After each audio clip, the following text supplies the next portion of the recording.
وصحبه ومن والاه. I think the people who have been reading and disconnect the mic. The speaker upstairs, you can disconnect it. If not, you cannot say anything or listen to it. ثم على سودة أمضى عقده في رمضان ثم كان بعده. نعم، الحمد لله والصلاة والسلام على رسول الله وعلى آله وصحبه ومن والاه. أما بعد، السلام عليكم ورحمة الله تعالى وبركاته. وعليكم السلام ورحمة الله وبركاته. So we are continuing talking about the seal of Prophet. We said there's a lot of benefits in learning about the seerah of the Prophet. One of it is to know more about him, about his sunnah, about his life, and to try to imitate him, to take him as a role model. As Allah subhanahu wa ta'ala said, لَقَدْ كَانَ لَكُمْ فِي رَسُولِ اللَّهِ أُسْوَةٌ حَسَنَةٌ. Prophet Muhammad alayhi salatu wasalam is a role model, good role model. And the other thing is, of course, if you're learning about somebody, you're going to keep repeating their name. You're going to keep repeating their name. And anytime you say Muhammad or Rasulullah or Nabi, you have to say alayhi salam, which is sallallahu alayhi wa sallam. And the people around also will repeat sallallahu alayhi wa sallam, alayhi salatu wa salam. That also is a benefit because you perform one salah, Allah subhanahu wa ta'ala will give you 10 salah. كما قال عليه الصلاة والسلام صلى علي مرة صلى الله عليه بها عشرا. If a person offers salah, Allah subhanahu wa ta'ala will give you salah 10 times. So, a lot of benefits. The final one for this today is knowing, actually it helps you to move on with life. Because life is filled with difficulties. And if the Prophet ﷺ did not face those difficulties, we may ask questions. But any difficulty you face in life, if you learn his sunnah, his seerah, you will see he faced more difficulty. And he took it and he did everything for the sake of Allah subhanahu wa ta'ala. And we talked about that when he was in Taif. Coming back, he said, إِن لَمْ يَكُنْ عَلَيْكَ غَضَبِي فَلَا أُبَالِي. If you are not upset with me, Allah, I don't care. Whatever happens to me. And he was bleeding, sallallahu alayhi wa sallam.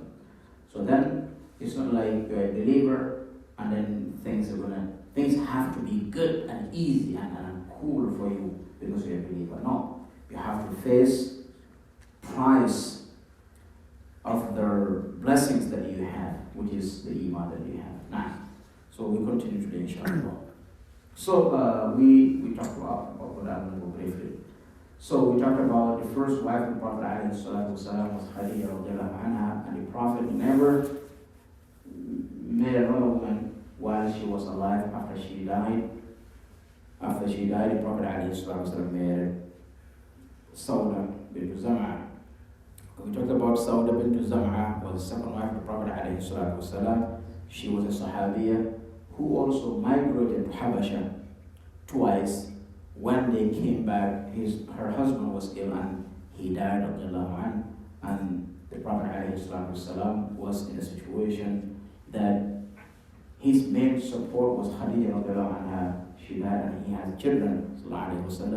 Sauda also, the great Sahabiya, the husband also died. So that the Sahaba, they talked about it, and the Prophet ﷺ accepted that, and that was the marriage between Sauda bint Zam'a and Muhammad ﷺ. We talked about the greatness of this woman, that she did a lot of things in Islam. Of course, the main thing will be like having hijrah as a woman from Makkah to Medina to protect your deen, to protect your religion. That was great, twice. And then one of the things that she did as a ithar is she was older than Prophet ﷺ, and when they went to Medina, she was old. was old, and she gave her days to Aisha radiallahu anha, and she said she did that hubban li Rasulullah sallallahu alayhi wa sallam. So she did that out of love of the Prophet alayhi salatu wasalam. Now, عقد ابنة الصديق في شوال. and Sauda bint Zam'a's marriage between her and the Prophet alayhi salatu would happen in Ramadan. But then after that, Khadija was first, then you have Sauda bint Zam'a in Makkah. Then the Prophet alayhi salatu wasalam, in a way that we understand, he did khitbah, which is he engaged with Aisha radiallahu anha in Makkah. That happened in Makkah before the Hijrah, before the Hijrah.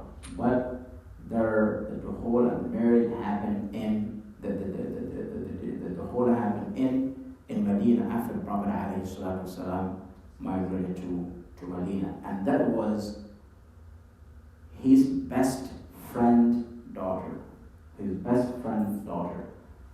that was a Siddiq, his companion, his best friend, he trusted him, so knows him more than anyone else, stayed with him. You will never see the Prophet ﷺ by himself, never.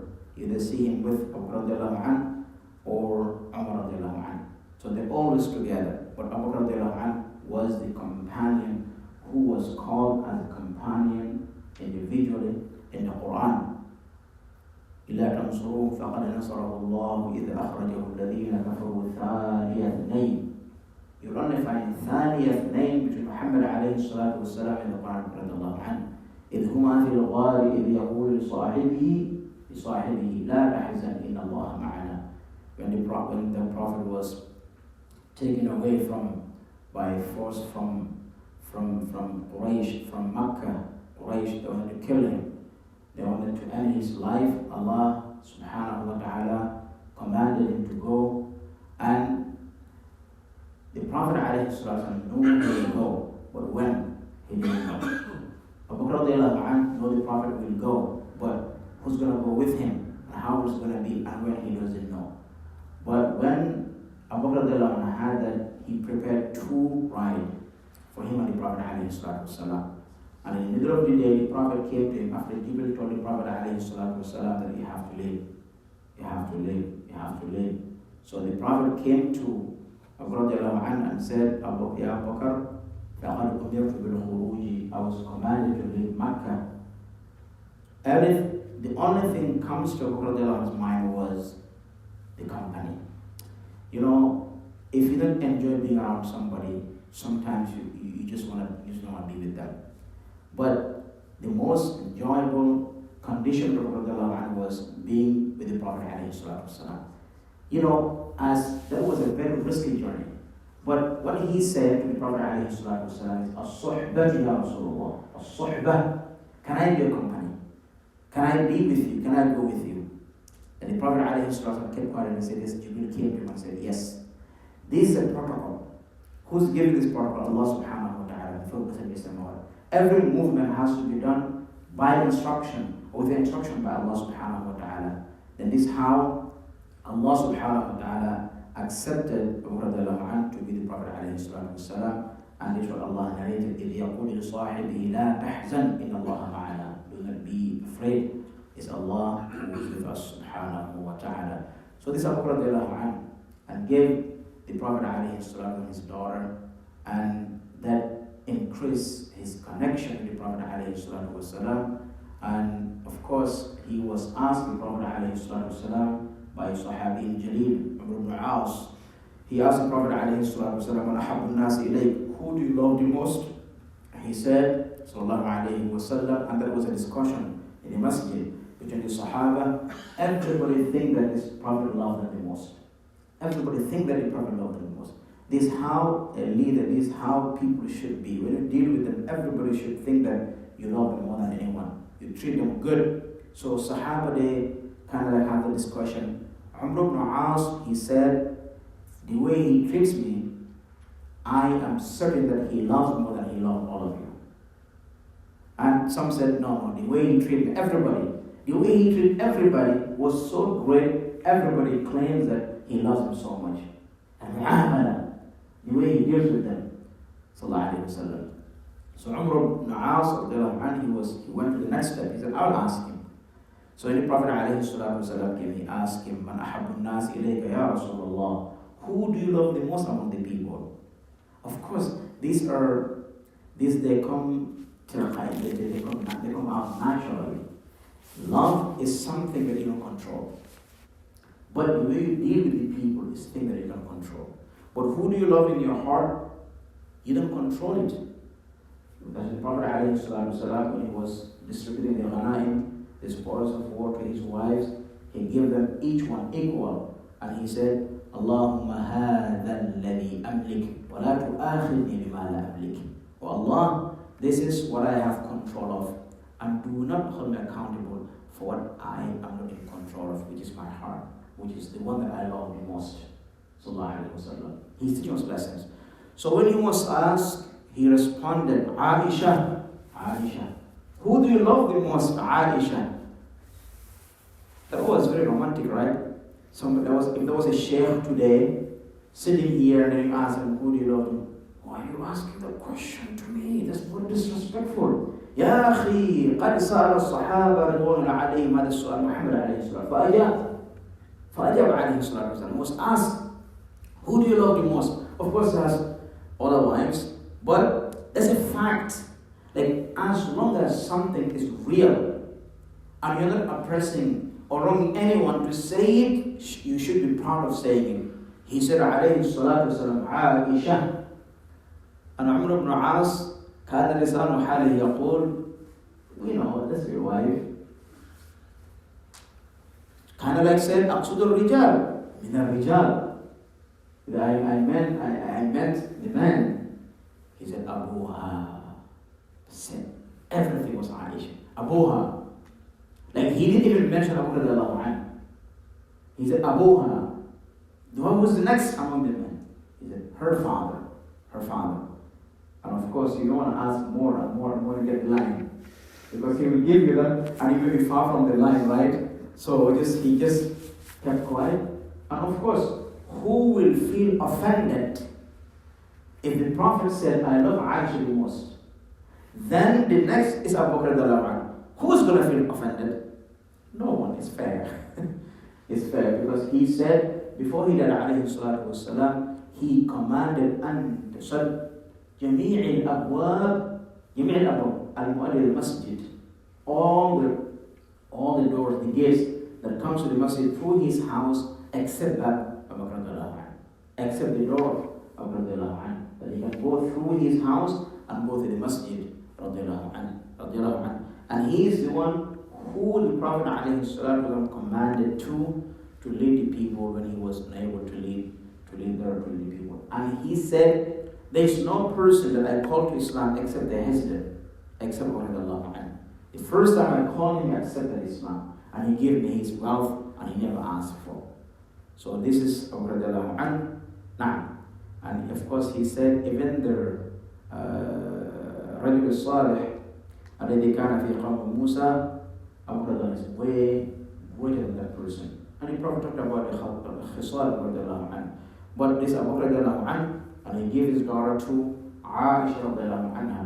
So how about Aisha radiallahu anha? Then Aisha came and became the best. The Prophet alayhi salatu loved the best. And that was Aisha radiallahu anha. And if you want to learn to be, but if you want to learn, romantic, you don't need to go anywhere. Just go simple things. The term, if you hear it from a sheikh's mouth, you think is mahdur la. The Prophet ﷺ used to take meat and put it in Aisha's mouth. Abdullah is very concentrated. Huh? Abdullah is concentrated. He's focusing. Yeah, he's learning. He's learning. He has to. So that was very, very important. And the thing that me and you will hide, will shy to you, or shaitan will shy to you. The Prophet did alayhi salatu wassalam. He did alayhi salatu wassalam. He raised Aisha radiallahu anha. They were walking, and imagine Muhammad alayhi salatu wassalam is sitting at Aisha restaurant. And who's gonna be the first? If you go to Gambia and tell my sheikh that we have to run, taqillah. Taqillah. And if your wife will hold your hand, you say, no. People are looking at us. No. One day he was standing with one of his wives, the Sahaba, he was hugging his wife, and the Sahaba they were passing. But it was dark. It was dark, and it was Hafsa, and they were passing, and it was dark.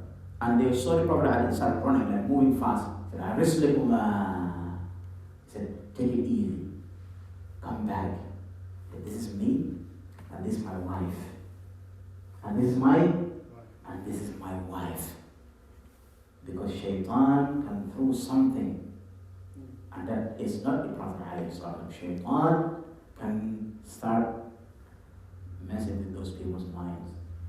It was Muhammad, but we know which woman it was, and again, the Prophet does not want to do that, ﷺ. He doesn't want to open the door for shaitan to manipulate his Sahaba, ridwanullahi alayhim. But coming back to Aisha radiallahu anha, Aisha she was sweet. Aisha. She was smart. And she was nice. And you can keep going. You can keep going. One of the things that Aisha used to do, radiallahu anha, when the Prophet is traveling, when he's coming back, if Aisha was not the one who's traveling, because when he's traveling, he'll go with one, if he didn't go with all of them. So when the Prophet is coming back, the Prophet ﷺ was not the one who will just say, I'm going to knock the door and say what they're doing. No. If he comes from a battle or from a journey, he will go to the masjid first and stay for hours in the masjid. So everybody in Medina will know, and he will try all the Sahaba to be in the masjid first. And they will know exactly the Prophet is here. Women, they have, as the Prophet described them, naqisatu, naqisatu, aql wa din. They have some shortcomings, right? But the Prophet ﷺ, their fuqaha, they said he was doing that in order to give enough time for the woman to get ready. To get ready. Aisha radiallahu anha, she used to make, pillow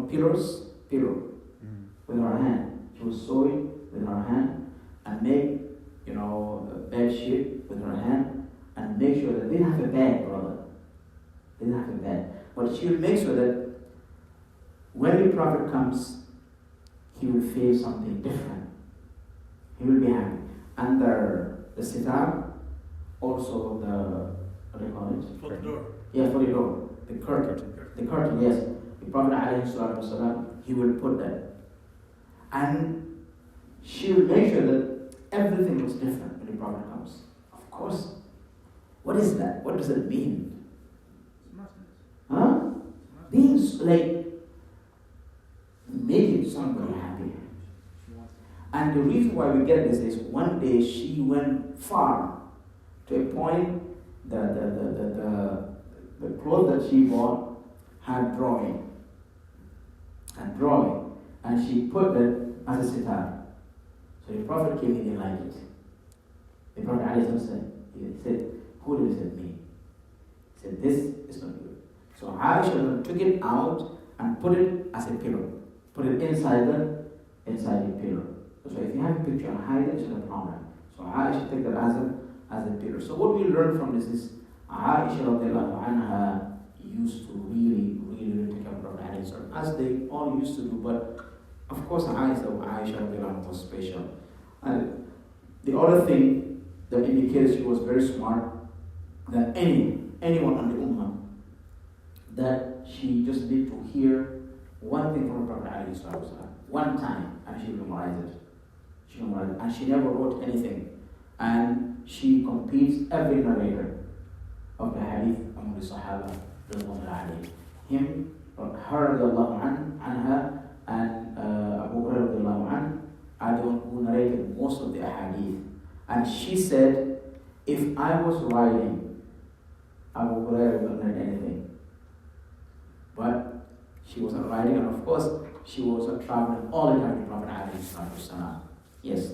So, for that reason also, the Prophet ﷺ said, خُذُوا نِصْفَ دِينِكُم مِنْ هَذِهِ الْحُمَيْرَةِ. Take half your deen from Aisha radiallahu anha. So, nickname.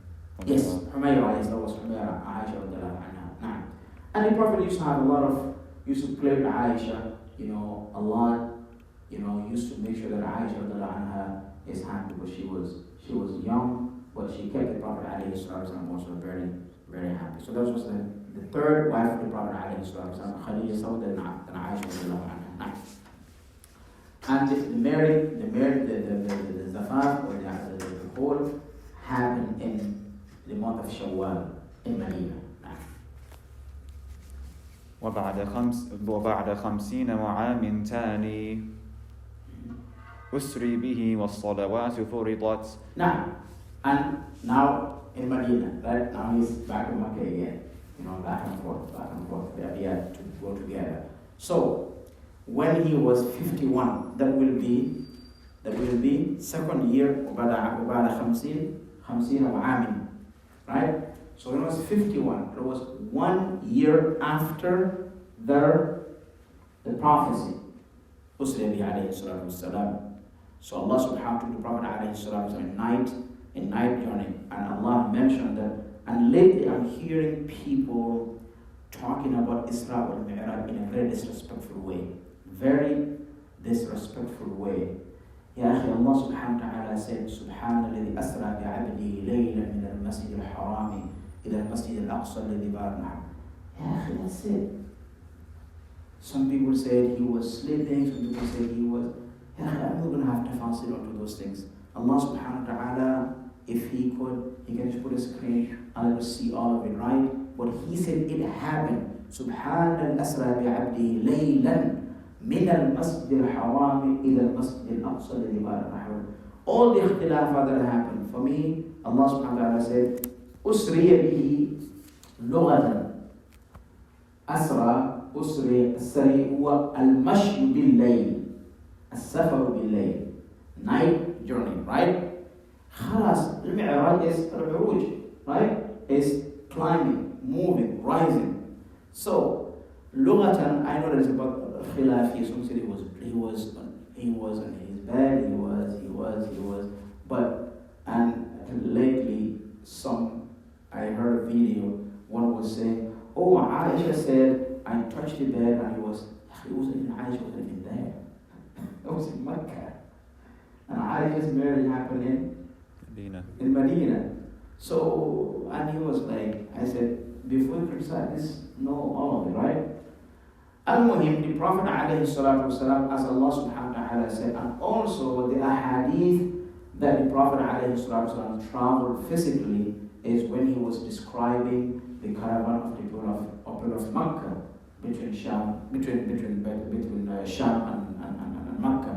He described that under hadith is authentic, as Al-Hagie said, rahimahullah, and all other things that happened on the way. So he traveled. Anyways, he traveled a lot, as Allah subhanahu wa ta'ala said, and without going to details, he traveled from Makkah to Bayt al-Maqdis, Masjid al-Aqsa. He led all the prophets come off the hadith. The hadith has some sayings, but the hadith also can be put in together with all their riwayat, and it can be authenticated. And then he went to the heavens, and the hadith that told us the prophets that he met also in the heavens, level after level, also connected to the value of Hassan, and is how Allah subhanahu wa ta'ala revealed and to the Prophet alayhi salatu wasalam the salawat, and we know exactly what happened in each heaven till Sidrat al-Muntaha. And Jibril told the Prophet ﷺ, this is where we all stop. عند سدرة المنتهى. This is where every servant stops. And it's the only Prophet ﷺ who passed that. ﷺ, he passed that. And ثم دنا فتدلى فكان قاب قوسين أو أدنى, with different interpretation. But our catch here is فرض الله سبحانه وتعالى عليه وعلى أمته 50 صلوات. Allah subhanahu wa ta'ala prescribed 50 prayers upon the Prophet ﷺ and his nation. And one of the things that tells us that Musa alayhi salam talked to the Prophet ﷺ and he asked him to reduce his salah till it became 5, and that hadith is authentic. The hadith is authentic hadith. So, and Musa, the Prophet ﷺ said, people will do this, people can't do this. So Allah subhanahu wa ta'ala made it 50 and it was reduced to 5, but the reward was never reduced. The reward stayed. That's why he said, خمسا بخمسين كما قد حفظت. نعم. خمسا بخمسين كما حفظت. So 5, that's what we pray, but then it was 50 prayers. Of course, Allah subhanahu wa ta'ala, he brought down the number, but the reward wasn't brought down. The reward. So if you pray 5 daily prayers, you are praying, you are having the reward of 50 daily prayers as it was originated. The reward was never changed now. والبيعة الأولى مع 12 من أهل طيبة كما قد ذكر.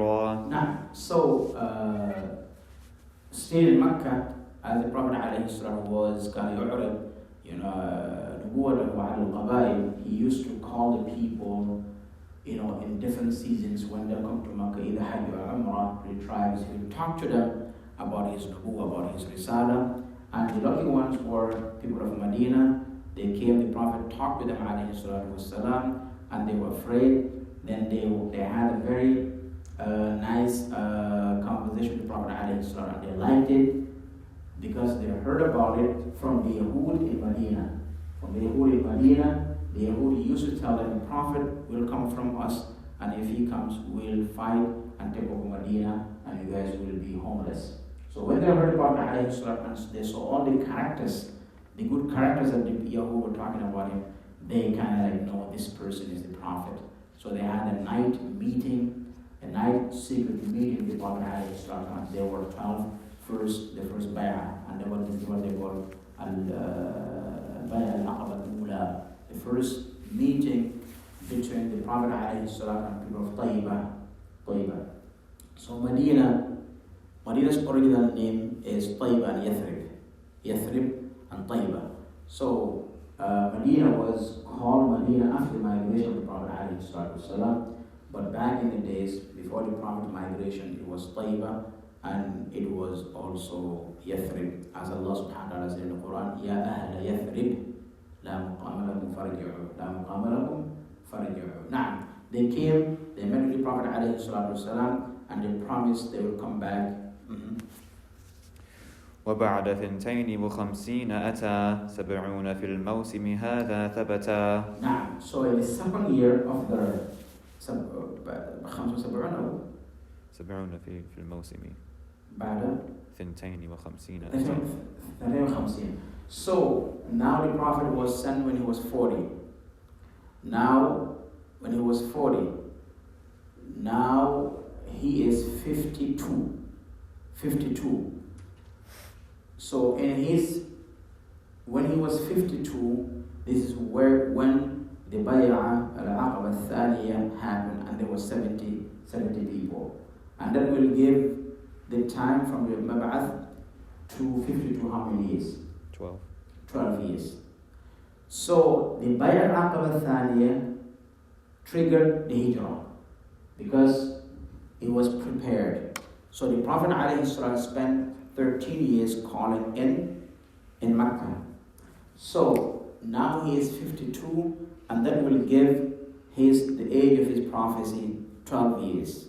So the 12th year, this is when the people of Taiba came, And there were 70, and talked to the Prophet ﷺ, they finalized all the logistics and how they're going to support the Prophet ﷺ. And one of the agreement that they have, they said to the Prophet ﷺ that if you leave Makkah and come to us, we will protect you with our lives. We'll protect you with our lives, and anyone extend their hands to you will be on us first. So it was a very strong guarantee, because the Prophet knew the consequences of any city that he goes, and he told them this is what the risks are. So they took the risk because they believe in the Prophet ﷺ, they believe in Allah subhanahu wa ta'ala, and they have no doubt about it, and they give him their word, and this is how the Prophet ﷺ sent Musa ibn Umar, as we said, to Medina to be there with the Prophet ﷺ. So right after the Bayt al-Ula, the Prophet started telling the Sahaba, instead of you migrating to Habasha, you can migrate to Medina secretly. You can migrate to Medina secretly to minimize the risk of Medina being attacked or being accused that they are accommodating their, what they call Sabaiyin, what they call people who rebels. They used to call them the rebels.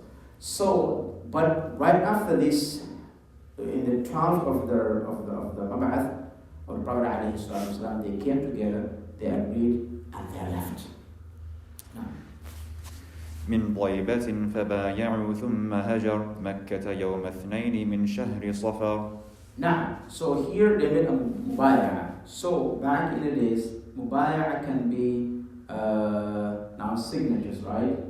But back in the days, it used to be an agreement and shaking hands. Shaking hands. Like you agree, then they were on mubayah. And Allah subhanahu wa ta'ala said in the Quran, لَقَدْ رَضِيَ اللَّهُ عن المؤمن إذ يبايعونك تحت الشجرة. And that's about Ridwan. And he says subhanahu wa ta'ala, يَدُ اللَّهِ فَوْقَ أَيْدِيهِمْ.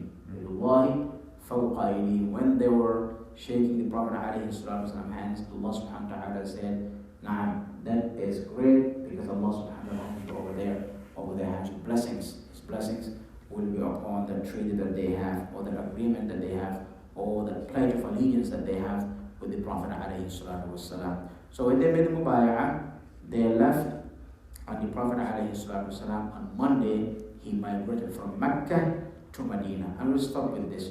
What happened is, Quraysh, as we know, they never went down, with their pressure that they put on the Prophet ﷺ, and that extended to killing some of his Sahaba. And it extended to a point that they wanted actually to kill the person himself. They wanted to kill the Prophet ﷺ. So that was their final. So when they went so far that they wanted to kill Muhammad sallallahu alaihi wasallam, actually they had a final meeting to decide how are they going to kill Muhammad ﷺ in Makkah. To end, because they see things are growing. And they said, if we leave him to go somewhere else, also is a threat to us. So now we have to eliminate him. And this is, two things will come. There's a hadith that came, which is not very authentic. When they were having their meeting, they chose how they were going to do this.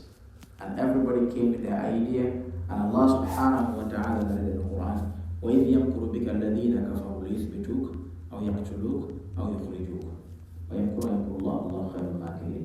They plan, and they kind of have two options or three options.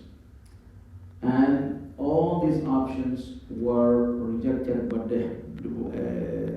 they called in the seer, Shaykh Najd. And they said, oh, they had a guest who came in the meeting, and he was unknown. When they called him, why are you in this meeting? He said, oh, I share the same concerns with you, but I'm from Najd. Najd is where Riyadh is, and surrounding where Riyadh is today. He is Shaykh Najd. He said, we are concerned. He said, this person is not easy the way you think. Whatever you do, it has to be smart. So he's the one, as the Qur'an seer said, that he's the one who suggested that we should take one man from each tribe, from each bottom, from each clan, they will come and they will, when the Prophet comes night time to go pray to the masjid, they will all hit him one time with their swords and he will die, but his blood will be spread within all the clans in Mecca, and Banu Hashim is a big tribe. They will be able to revenge for him. They will be able to revenge for him. They will ask the blood, money, will pay it, khalas. It's done. That was a brilliant plan. Sheikh, when you mentioned the Sheikh Najd, isn't the Shaitan? Yes, that's why when he says Sheikh Najd, so some people, because he was unknown, so some people said that was Shaitan. But to confirm is difficult. So they said it was Shaitan. But he said it's Sheikh Najd. So, and some people are hesitant to say Shaitan, but just Amana here. So they said, so they agreed on that. Actually, the other thing that will come, Khalid was elected to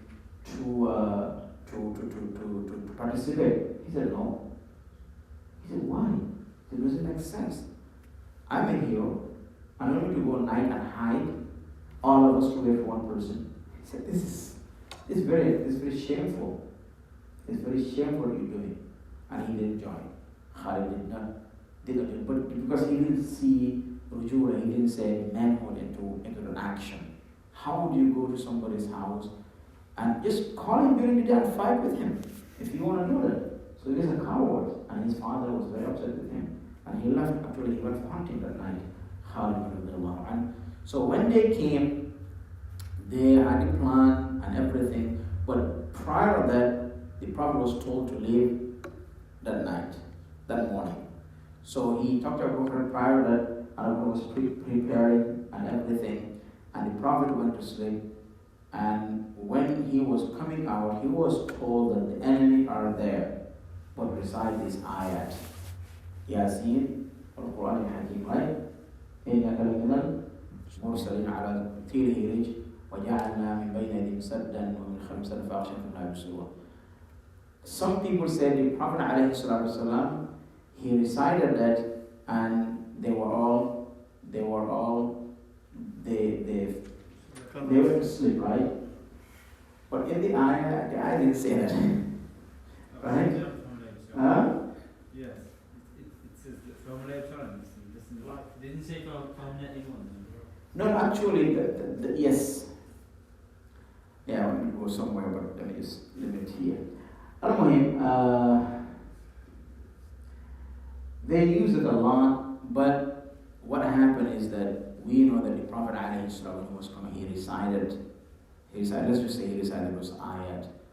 But when he came out, like for example, they say, when he recited that, he blew in the sand and he threw it to them, right? We didn't have a narration saying, we have Kutub al-Siyar saying that, but it's hard to find a battle, proof for it. It's not like, for example, when Allah subhanahu wa ta'ala said, وَمَا رَمَيْتَ إِذَا رَمَيْتَ وَلَكِنَّ اللَّهَ رَمَى. Right? In Badr, the Prophet, he took the sand and he made a dua and he threw it to the kuffar, right? They were blind, right? They couldn't see. But Allah subhanahu wa ta'ala said, وَمَا رَمَيْتَ إِذَا رَمَيْتَ وَلَكِنَّ اللَّهَ رَمَى. You didn't throw the sand when you were throwing it. But what made the impact wasn't you, it's us who did it. Subhanahu wa ta'ala. Yes. So then here, all possibilities are there, but to back it up with proofs, you need that, right? So what happened, the fact is that they were there, they went to sleep, and the narration that happened that no one had a doubt is the Prophet ﷺ, he made sure that he put sand on everybody's head. So to know that he passed here. So he put sand on everybody's head and he left Abu Bakr and they took the right and they left. And those people are still sleeping. Till the morning, the women who are going to the market to buy something to cook, they saw a whole army laying in the house of Prophet ﷺ. But the Prophet, when he came, they was living, he called, Ali was with the Prophet, in the house of Prophet Ali, he called Ali to be there, and they were all. Just so they can still think that the Prophet Ali is there. So when they were awake, they saw a person sleeping, they're still waiting for him to come. And when they came in, it was a Sabi, it was Ali, it was very young. They asked where the Prophet Ali said, I have no idea. Where was his work? And that was very shameful. That triggered is a loss.